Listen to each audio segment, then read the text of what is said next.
نحمدہ و نصلی علی رسول الکریم اما بعد اعوذ باللہ من الشیطان الرجیم بسم اللہ الرحمن الرحیم اقیم الصلاۃ لدلوک الشمس الی غسق اللیل وقرآن الفجر ان قرآن الفجر کان مشہودا ومن اللیل فتہجد بہ نافلۃ لک عسیٰ ان یبعثک ربک مقاما محمودا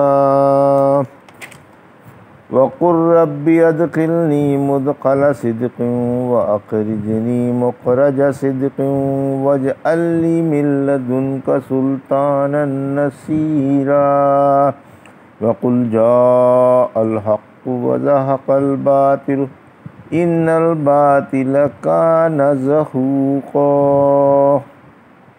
ابھی آپ نے سورہ بنی اسرائیل کی آیت 78 سے 81 کی تلاوت سماعت فرمائی۔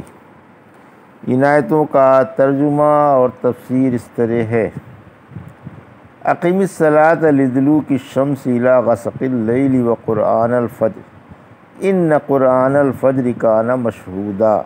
آیت 78۔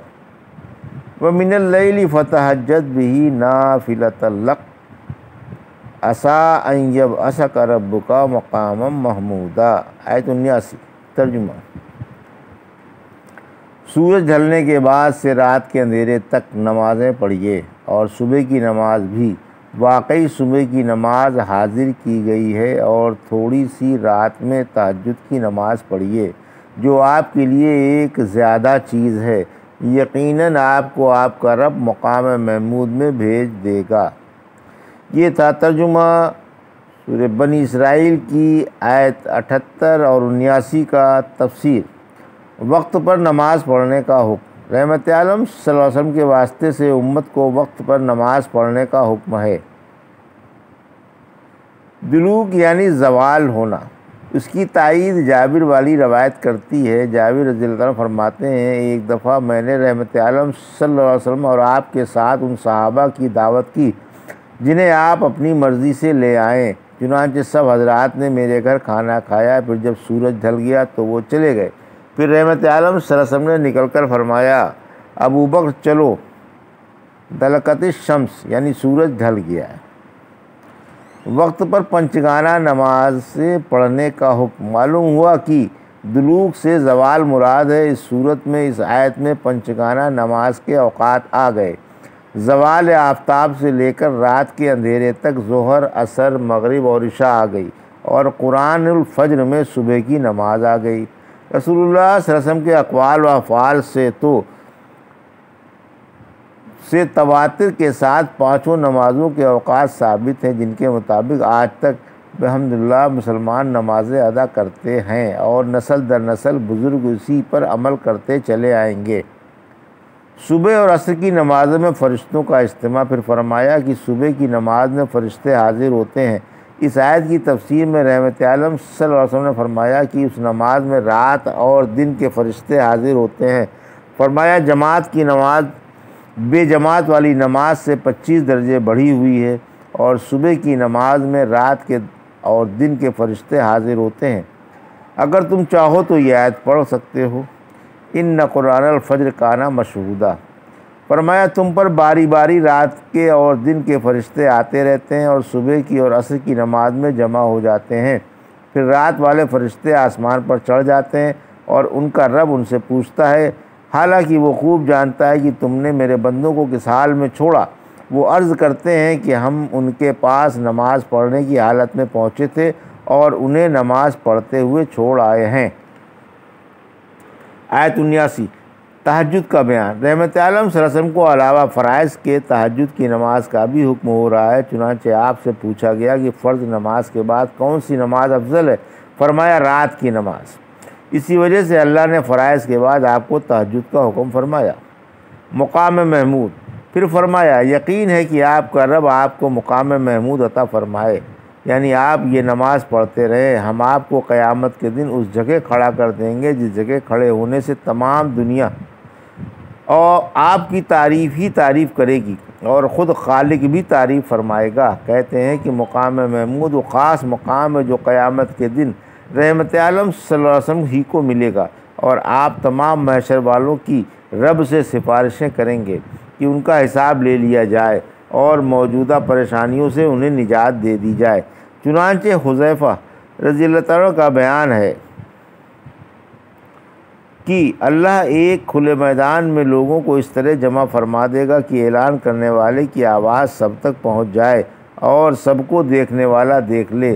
لوگ ننگے پاؤں ننگے مادرزاد کھڑے ہوں گے، بلا اجازت کوئی لب نہ ہلا سکے گا۔ آواز آئے گی، اے محمد صلی اللہ علیہ وسلم، آپ فرمائیں گے لبیک و صادق، اے اللہ میں حاضر ہوں، تمام بھلائیاں تیرے ہی قبضے میں ہیں، برائیاں تیری طرف سے نہیں ہیں، وہی راہ یافتہ ہے جسے تو راہ پر ڈال دے، تیرا بندہ تیرے سامنے حاضر ہے، تیری اعانت سے کھڑا ہے اور تیری ہی طرف جھک رہا ہے، تیرے عذاب سے پناہ و نجات بحث تیرے دربار کے اور کہیں نہیں، تو برکت والا ہے اور بلند و برتر ہے، اے رب کعبہ کعب الاقدس تو پاک ہے۔ یہی وہ مقام محمود ہے جس کا بیان قرآن میں ہے۔ ابن عباس فرماتے ہیں مقام محمود مقام شفاعت ہے۔ قیامت کے دن رحمت عالم صلی اللہ علیہ وسلم کی خصوصیات۔ میں کہتا ہوں رحمت عالم صلی اللہ علیہ وسلم کی قیامت کے دن کچھ خصوصیات ہیں جن میں کوئی دوسرا شریک نہیں ہے، اور چند ایسی خوبیاں ہیں جن میں کوئی برابری نہیں کر سکتا۔ سب سے پہلے آپ ہی قبر سے اٹھیں گے اور سوار ہو کر میدان محشر میں جائیں گے، اور آپ ہی کے پاس لواح الحمد ہوگا جس کے نیچے آدم علیہ السلام سے لے کر قیامت تک کے لوگ ہوں گے۔ کوثر آپ ہی کو ملک ہوگا جس پر کثرت سے لوگ پانی پینے کے لیے آئیں گے۔ آپ ہی شفاعت کبریٰ فرمائیں گے تاکہ اللہ لوگوں کے فیصلے کے لیے آ جائے۔ جب تمام نبیوں کے پاس لوگ جا کر شفاعت سے نا امید ہو جائیں گے اور سب یہ کہہ دیں گے کہ ہمارے بس کا یہ کام نہیں ہے، پھر آپ کے پاس آئیں گے تو آپ فرمائیں گے کہ میں ضرور تمہاری شفاعت کروں گا۔ آپ ہی ایسے لوگوں کی سفارش کریں گے جنہیں جہنم میں جانے کا حکم تھا، مگر آپ کی سفارش سے وہ جہنم سے ہٹا دیے جائیں گے۔ سب سے پہلے آپ ہی کی امت کا فیصلہ کیا جائے گا، اور سب سے پہلے آپ ہی اپنی امت کو لے کر پل صراط سے عبور کریں گے، اور آپ ہی سب سے پہلے لوگوں کو جنت میں لے جانے کے لیے سفارش فرمائیں گے۔ مسلم کی محمد والی حدیث میں ہے کہ تمام ایمان والے آپ ہی کی سفارش سے جنت میں داخل ہوں گے۔ سب سے پہلے آپ ہی جنت میں جائیں گے، اور آپ کی امت بھی سب سے پہلے جنت میں جائے گی۔ آپ ہی سفارش کر کے ان لوگوں کے درجے بلند کرائیں گے جن کے عمل ان درجوں کے لائق نہیں تھے۔ آپ ہی صاحب وسیلہ ہیں، وسیلہ جنت کا سب سے اعلیٰ درجہ ہے جو آپ ہی کے لائق ہے۔ جب اللہ نافرمانوں کی سفارش کی اجازت دے گا تو فرشتے، نبی اور مومن سفارش کریں گے، لیکن آپ کی سفارش جس قدر لوگوں کے بارے میں ہوگی ان کی تعداد اللہ کے سوا کوئی نہیں جانتا، کوئی بھی آپ کے برابر سفارش نہیں کر سکتا۔ شفاعت کا بیان۔ ابن عمر فرماتے ہیں کہ قیامت کے دن لوگ گھٹنوں کے بل گرے ہوئے ہوں گے، ہر امت اپنے نبی کے پیچھے ہوگی اور کہہ رہی ہوگی کہ یا حضرت ہماری سفارش کیجیے۔ آخر میں آپ کے پاس آ کر درخواست کریں گے کہ آپ سفارش فرما دیں۔ یہی وہ دن ہوگا جس دن اللہ آپ کو مقام محمود عطا فرمائے گا۔ سورج قریب ہوگا، یہاں تک کہ پسینہ آدھے کانوں تک پہنچ جائے گا۔ محشر والوں کو جب یہاں تک نوبت پہنچے گی تو آدم سے فریاد کریں گے کہ آپ جواب دیں گے کہ میں اس کا اہل نہیں۔ پھر موسیٰ کے پاس پہنچیں گے، وہ بھی یہی جواب دیں گے۔ پھر رحمت عالم صلی اللہ علیہ وسلم کے پاس آئیں گے، آپ لوگوں کی سفارش کریں گے اور جنت کے دروازے پر جا کر دروازے کا کنڈا پکڑ لیں گے۔ اس دن اللہ آپ کو مقام محمود عطا فرمائے گا۔ وَقُلْ رَبِّ أَدْخِلْنِي مُدْخَلَ صِدْقٍ وَأَخْرِجْنِي مُخْرَجَ صِدْقٍ وَاجْعَلْ لِي مِن لَّدُنكَ سُلْطَانًا نَصِيرًا۔ آیت 80۔ وَقُلْ جَاءَ الْحَقُّ وَزَهَقَ الْبَاطِلُ إِنَّ الْبَاطِلَ كَانَ زَهُوقًا۔ آیت 81۔ ترجمہ۔ آپ دعا مانگیں گے کہ اے رب مجھے جہاں بھی لے جا اچھی طرح لے جا، اور جہاں بھی نکال اچھی طرح نکال، اور مجھے اپنے پاس والا ایسا غلبہ عطا فرما جو میرا مددگار ہو۔ آپ فرما دیں گے کہ حق آیا اور باطل ناپید ہو گیا، یقیناً باطل ناپید ہی ہونے والا ہے۔ یہ ترجمہ تھا آیت 80-81 کا تفسیر۔ آیت 80 ہجرت کا حکم۔ ابن عباس فرماتے ہیں جب رحمت عالم صلی اللہ علیہ وسلم مکے میں تھے تو آپ کو ہجرت کا حکم ملا اور اللہ نے یہ آیت اتاری، غلبہ عظیم کی دعا۔ پھر فرمایا کہ مجھے اپنے پاس والا ایسا غلبہ عطا فرما جو میرا معین و مددگار ہو۔ ایک روایت میں ہے کہ رحمت عالم صلی اللہ علیہ وسلم سے پروردگار عالم نے یہ وعدہ فرمایا تھا کہ پارسیوں کا تخت و تاج اور عزت و وقار آپ کو دے دیا جائے گا، اسی طرح رومیوں کا تخت و تاج اور عزت و عظمت آپ کے قدم چومے گی۔ آپ کو معلوم تھا کہ اسلام کو پروان چڑھانا غلبہ و اقتدار کے بغیر ناممکن ہے، اس لیے آپ نے زبردست غلبے کا سوال کیا تاکہ اللہ کی کتاب کی اور اس کے عہدوں کی اس کے فرائض کی اور اس کے دین کی حفاظت و حمایت ہو سکے، کیونکہ غلبہ و اقتدار اللہ کی ایک رحمت ہے جو اس نے اپنے بندوں کو بطور امانت کے دے دی ہے، ورنہ ایک دوسرے کو کھا جاتا اور طاقتور کمزور کو ہڑپ کر جاتا۔ آیت 81 قریشی کافروں کو دھمکی۔ قریشی کافروں کو سخت دھمکی اور ڈانٹ ہے کیونکہ ان کے پاس اللہ کے پاس سے روز روشن کی طرح حق آ چکا جس میں ذرا بھی شک کی گنجائش نہیں ہے اور جو بے مثال ہے۔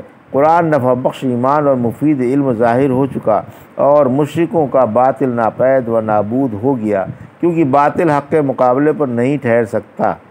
قرآن کہتا ہے سورہ انبیاء کی آیت 18 میں، بلکہ ہم حق کو باطل پر دے مارتے ہیں جو اس کا دماغ کچل دیتا ہے اور وہ ناپید ہو کر رہ جاتا ہے۔ ابن مسعود اتنا فرماتے ہیں رحمت عالم صلی اللہ علیہ وسلم جب بیت اللہ میں فتح مکے کے دن داخل ہوئے تو اس کے ارد گرد 360 بت نصب تھے۔ آپ کے ہاتھ میں ایک چھڑی تھی جس سے آپ انہیں کچوکے دے دے کر فرما رہے تھے کہ حق آ گیا اور باطل نیست و نابود ہو گیا۔ واقعی باطل ہے ہی ناپید ہونے والا، حق آ پہنچا اور باطل نہ پھر آ سکتا ہے اور نہ لوٹ سکتا ہے۔ جابر رضی اللہ عنہ فرماتے ہیں رحمت عالم صلی اللہ علیہ وسلم کے ساتھ مکے میں داخل ہوتے ہوئے تو بیت اللہ کے ارد گرد 360 بت پوجے جاتے تھے۔ آپ کے حکم سے ان کو توڑ کر گرا دیا گیا، پھر آپ نے اس آیت کی تلاوت فرمائی۔ یہ تھا ترجمہ اور تفسیر سورہ بنی اسرائیل کی آیت 78 سے 81 کا جو ابھی آپ نے سماعت فرمائی۔ بارک اللہ لی و لکم فی القرآن الحکیم و نفعنی ایاکم بآیات الذکر الحکیم۔